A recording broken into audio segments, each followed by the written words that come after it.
I remember clearly that day, a quiet autumn afternoon, when I received a call from a neighbor about a cat in distress. Her worried voice came over the phone. "Can you come help? There's a cat stuck in my little window frame. I don't know how to rescue it." Immediately, I felt the urgency of the situation and rushed to her house. When I arrived, I saw a truly sad scene. A small, gray cat with wide, frightened eyes, its head stuck firmly in the metal window frame. It tried to struggle free, but to no avail, and each movement seemed to only make the situation worse. I could see that it had been in this condition for a while, as the fur around its neck was scratched and bleeding. The first thing I thought about was how to rescue the cat without hurting it further. I told my neighbor to immediately call the animal rescue team, while I started looking for a way to help the cat escape this accidental trap. The window frame was too tight to pull the cat's head out by hand without causing further pain. I tried using cooking oil for lubrication, but it didn't work. As time passed, I felt more and more pressure.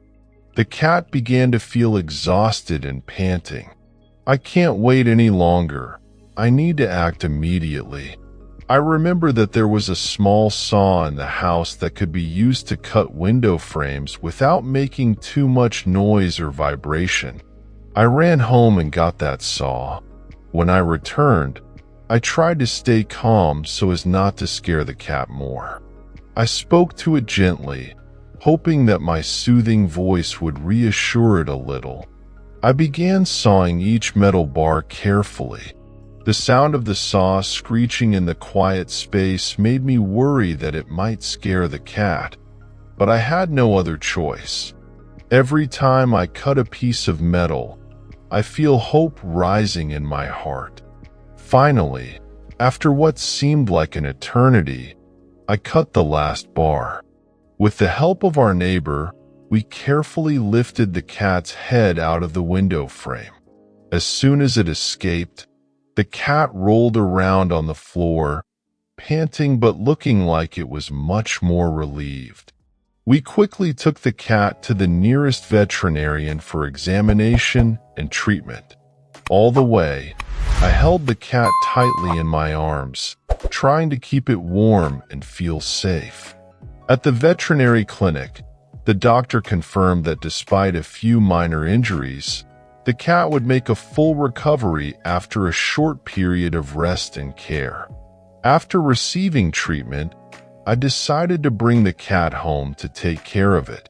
I named him Lucky because I felt that he was really lucky to have escaped that dangerous situation. From that day, Lucky became a new member of my family. He gradually regained his health and spirit, and with each passing day, I found him becoming happier and more mischievous. This situation was not only a memorable rescue experience, but also a valuable lesson in compassion and empathy. I realized that, in difficult moments, humanity and care can create miracles.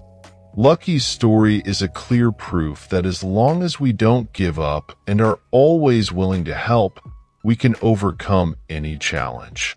Lucky's story quickly spread in the neighborhood, and it became a symbol of hope and kindness.